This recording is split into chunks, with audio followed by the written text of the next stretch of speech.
तो hello guys, कैसे हो आप लोग? मतलब ठीक ही होंगे। तो आज के इस वीडियो में हम एक्सप्लेन करने वाले हैं हमारे बोरुटो का एपिसोड 249। एंड इस एपिसोड को देखने के बाद मैंने स्टूडियो पीरियड से बस एक ही बात बोली, भाई कमाल कर दिया। लाइक आई नो कि इस एपिसोड में ज़्यादा फाइट सीन्स तो नहीं थे, बट स्टिल इन लोगों ने जो हमारे बोरुटो की आंख में ब्लू आइज वाला टेक्सचर डाला है ना भाई, वो टेक्सचर काफ़ी ज़्यादा कमाल का लग रहा है। एंड वो दिखने में कैसा है वो आपको इस एपिसोड में पता लग जाएगा। एंड या इस एपिसोड के अंदर वो ब्लू आइज वाली फोरशैडोइंग काफ़ी अच्छे से की है, जिसके ऊपर मैं वीडियो भी बनाऊंगा। और हाँ, मैं अपने सेकंड चैनल पर रीजीरो और इसी का चीट मैजिशियन नाम के काफ़ी ऑसम से एनिमेस को एक्सप्लेन कर रहा हूँ, तो उसे भी आप एक बार चेकआउट कर लेना। वो भी काफ़ी ज़्यादा ही ओपी है एंड उसमें एनिमेशन भी काफ़ी अच्छा है। तो यार डिस्क्रिप्शन में लिंक दे रखा है, चेकआउट करना मत भूलना। तो बिना टाइम पर बात किए जल्दी से आज के इस एपिसोड को स्टार्ट कर लेते हैं। तो एपिसोड की स्टार्टिंग में हम देखते हैं सारा का सारा मामला एकदम ठीक हो जाता है। विलेजर्स के पास खाने की सप्लाई वगैरह भी आ जाती है, लेकिन स्टिल वो लोग दुख बना रहे थे हमारे डैंकी एंड इवाबी के लिए, क्योंकि वो लोग खाना लाने गए थे एंड उसी बीच उन्हें पकड़ लिया गया था। पर वहीं पे जो हमारा मेटल ली होता है उसे लग रहा होता है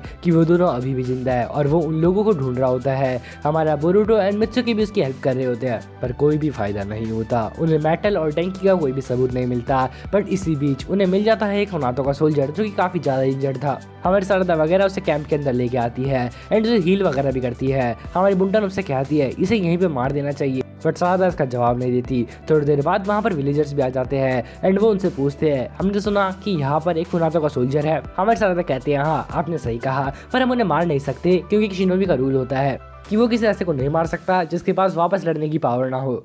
कागुरा के दोस्त हमारे सरदा वगैरह से कहते हैं नहीं हम ऐसा नहीं कर सकते, हमें उन्हें मार देना चाहिए। तुम्हें पता है ना हमारा कागुरा इन सब चीज़ों में मारा गया था। बोरुटो कहता है लेकिन हमने कागुरा को तो ऑलरेडी अवेंज कर लिया है, फिर क्या दिक्कत है? वो लोग कहते हैं नहीं, हमने कागुरा को अभी तक अवेंज नहीं किया। पूरी की पूरी फुनातो क्लैन अभी भी जिंदा है और जब तक वो लोग हैं तब तक वो लोग हमें हर्ट करते रहेंगे और कागुरा जैसे और भी कई लोग मारे जाएंगे। हमने कागुरा को अवेंज करने के लिए भी एक काफ़ी बड़ी प्राइस चुकाई थी। एंड मुंटान भी उनकी बातों पर एग्री करते हुए हमारे बोरुटो वगैरह से कहती है तो इसलिए हमें हैबिचुको को भी अवेंज करने के लिए कल हिडन मिस्ट के साथ शामिल हो जाना चाहिए और फुनातो क्लैन को अच्छा मजा चखाना चाहिए। बट इस पर हमारे बोरुटो सरदा कहते हैं कि डैंकी और इवाबी तो अभी तक मिले ही नहीं है, तो हम ऐसा नहीं कर सकते। मुंटान उससे कहती है तुम्हें पता नहीं है वो लोग ऑलरेडी मारे जा चुके हैं, अगर वो मिलने होते तो इतने वक्त तक वो मिल ही जाते। बट हमारी सरदा कहती है बस एक दिन, उसके बाद हम चले जाएंगे। मुंटान कहती है ओके, अब मैं और ज़्यादा वेट नहीं करूँगी, बस एक दिन ठीक है। एंड देन हमें कल का सीन दिखाया जाता है। हमारे सरदा वगैरह सभी के सभी ढूंढ रहे होते हैं हमारी डैंकी एंड इवाबी को। मेटल काफ़ी ज़्यादा चिंता में हो जाता है क्योंकि उसने पहले एक हैबिचिको नाम की चुड़ैल हैबिचिको नाम की उसकी बंदी को खो दिया एंड अब उसके दो फ्रेंड्स भी। काफ़ी देर ढूंढने के बाद हमारा मेटल हार मान के नीचे बैठ जाता है और वो कहता है शायद वो लोग सच में मर चुके हैं। बट इतने में ही वहाँ पर आते हैं हमारी डैंकी एंड इवाबी और वो मेटल को देखकर कहते हैं क्या हुआ मेटल, क्या बोरुटो को कुछ हुआ है? मेटल दोनों को देखता है और वो कहता है कहीं तुम दोनों भूत तो नहीं? वो दोनों कहते हैं ऑफ कोर्स हम लोग जिंदा है, हम भूत कैसे होंगे, और पर तुम रो क्यों रहे थे? हमारा मेटल उन दोनों के गले लग जाता है और वो कहता है मैं तुम दोनों के लिए काफ़ी परेशान था, मुझे लगा था तुम दोनों मर चुके हो। वो दोनों कहते हैं हम कैसे मरेंगे, हम तो सही सलामत है।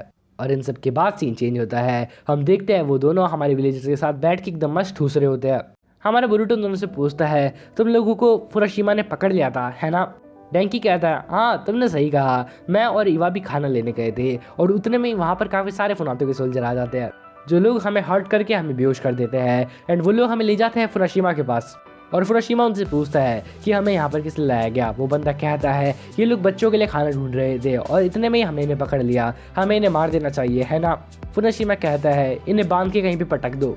वो सोल्जर कहता है बट हम ऐसा नहीं कर सकते, हमें इन्हें मार देना चाहिए। बट हमारा फुराशिमा कहता है जितना कहा है उतना करो। एंड फुराशिमा के कहने पर हमारा सोल्जर उन्हें बांध के कहीं पे पटक देता है। एंड एक दिन जब हमारा फुराशिमा मारा जाता है तब सभी लोग वहाँ से रिट्रीट कर रहे होते हैं और उसी मौके का फ़ायदा उठाकर हमारा इवाबी यूज़ कर देता है आर्ट स्टाइल जुत्सु, जिससे वो उसकी और डैंकी दोनों की रस्सियाँ खोल देता है एंड वो दोनों वहाँ से एस्केप कर जाते हैं। एंड ये पूरी स्टोरी सुनाते हैं वो बाकी सभी को। हमारा बोरुटो कहता है ओह अच्छा, ये तो काफ़ी अच्छा था, बट उन लोगों ने तुम्हें मारा क्यों नहीं? क्योंकि अगर वो तुम्हें मार देते तो उनका कुछ बिगड़ता नहीं, बल्कि उनका काम अच्छा ही होता। हमारे इवाबी कहता है वेल मेरे पास बस एक थ्योरी है, मुझे नहीं पता ये 100% सही है या फिर गलत, बट मुझे लगता है जब उसे पता लगा कि हम बच्चों के लिए खाना लेने यहाँ पर आए हैं तो उसने डिसाइड किया कि वो हमें नहीं मारेगा। मुझे लगा कि हमें यूज़ करेगा हिडन मिस्ट विलेज से नेगोशिएट करने के लिए, बट उसने वो भी नहीं किया। शायद फुराशिमा बच्चों के लिए थोड़ा, बट इतने में हमारा बोरुटो कहता है नहीं ऐसा नहीं हो सकता, उसने कागुरा को मारा है, उसने हेबिचिको को मारा है, तुम्हें पता है ना। युवा भी कहता है हाँ हमें पता है, बट स्टिल हम इस बात को डिनाई भी नहीं कर सकते। इन्हें सुनकर हमारा बोरुटो कहता है नहीं ऐसा नहीं हो सकता, रुको मैं स्काउटिंग पे जा रहा हूँ। लेकिन अगर हमारा बोरुटो वहाँ से चला जाता है एंड देन हम देखते हैं हमारे बोरुटो को जिसके मन में बार बार हमारे डेंकी और इवाबी की बातें चल रही होती है कि फुनोशिमा बच्चों के लिए सॉफ्ट बंदा है। एंड ऐसे ही रात भी हो जाती है और इतने में ही हमारे बोरुटो के ऊपर कोई अटैक करता है। हमारा बोरुटो आराम से उस अटैक को डॉज कर लेता है और उसके ऊपर वापस अटैक करता है। हमें पता लगता है कि वो और कोई नहीं बल्कि एक फुनाता हुआ सोल्जर होता है। हमारा बोरुटो उस बंदे से काफ़ी अच्छे से डील कर ही रहा होता है, बट तभी पीछे से हमारे बोरुटो के ऊपर कोई निडल से अटैक करता है और वो निडल से अटैक हमारे बोरुटो को लग ही जाते हैं, बट हमारा बोरुटो उन्हें भी डॉज कर लेता है। वो धीरे धीरे करके उन दोनों को रोक लेता है एंड वो उस निडल वाले बंदे के पास जाकर उसके गले पे अपना कुनाई रखता है और वो उससे कहता है तुम कौन हो। धीरे धीरे करके उस बंदे के ऊपर चांद की रोशनी पड़ती है एंड हम देखते हैं वो तो एक बच्चा होता है या फिर कहे तो सस्ता कावाकी। अब कोई कमेंट सेक्शन में हिट नहीं फैलाएगा, पहले बता रहा हूँ भाई, बच्चा क्या ही बोलो यार, सस्ता कावाकी तो लग रहा है, बच्चा वाला कावाकी नहीं, बच्चा वाला कावाकी तो क्यूट है तो मदर आई मीन छोड़ो यार। खैर जो भी हो, ये जो बंदा होता है वो हमारे बोरुटो से कहता है उज़ुमाकी बोरुटो मैं तुम्हें नहीं छोड़ूंगा, मैं तुमसे अपना बदला लेकर रहूंगा, मैं तुम्हें मारकर अपने डैड को अवेंज करूंगा। हमारा बोरुटो से कहता है हे बच्चे थोड़ा शांत हो जाओ, मैंने तुम्हारे बाप को नहीं मारा है, तुम्हें कोई मिसअंडरस्टैंडिंग हुई होगी। वो बंदा उससे कहता है तुम उज़ुमाकी बोरुटो ही हो ना। हमारा बोरुटो कहता है हाँ। वो बंदा कहता है हाँ तुमने मेरे डैड को मारा है, मेरे डैड फुराशिमा को, मैं तुम्हें इसके लिए कभी भी माफ़ नहीं करने वाला हूँ, मैं तुम्हें मार दूंगा। एंड ये कहकर वो हमारे बोरुटो की तरफ बढ़ रहा होता है। हमारे बोरुटो ये सुनकर ऑलरेडी एम्प्टी हो चुका होता है क्योंकि उसके मन में भी यही गुस्सा था जब हमारा कागुरा मरा था। वो बंदा उसे स्टैप करने वाला होता है, बट इतने में ही वहाँ पर आ जाती है सारदा जो कि उस बंदे को दूर फेंक देती है एंड वो कुछ लाइटिंग स्टाइल जुत्सु करती है जिस वजह से जो फुनाता हुआ सोल्जर होता है वो उस बंदे से कहता है लॉर्ड कोनोबा हम यहाँ पर और नहीं रुक सकते, हमें चलना होगा। एंड ये कहकर वो हमारे फुनाशिमा के लड़के कोनोबा को वहाँ से ले जाता है। सारदा हमारे बोरुटो से पूछती है क्या हुआ, क्या बात है, तुम इतना परेशान क्यों हो। हमारा बोरुटो कहता है मैंने उसके डैड को मारा, फुराशिमा को, वो फुराशिमा का बेटा है। एंड उसने कहा कि वो मुझे इस चीज़ के लिए कभी माफ़ नहीं कर सकता। भाई चूतियापंती कर रहा है भाई, बोरुटो तो सच में चूतियापंती कर रहा है, लाइक क्यों भाई। हमारा कावाकी वहाँ पर आता है और कावाकी वही बात कहता है जो मैं कहना चाहता था। कावाकी कहता है ये तो एक वॉर है, इसमें बंदे मारे जाते हैं और ये तो कैजुअलिटीज़ है जो तो होती रहती है। अगर तुम एक वार के अंदर किसी को मारती हो तो तुम्हारे एनिमीज बनना तो पक्का ही है, इसमें कोई नई बात नहीं है। हमारा बोरुटो कहता है पर मैंने उसको डैड को छीन लिया। इस पर कावाकी उससे कहता है अच्छा ऐसी बात है और तुम इसके ऊपर रिग्रेट कर रहे हो तो करो, क्यों मारा तुमने उसके बाप को, कागुरा को अवेंज करना अच्छी बात थोड़ी थी।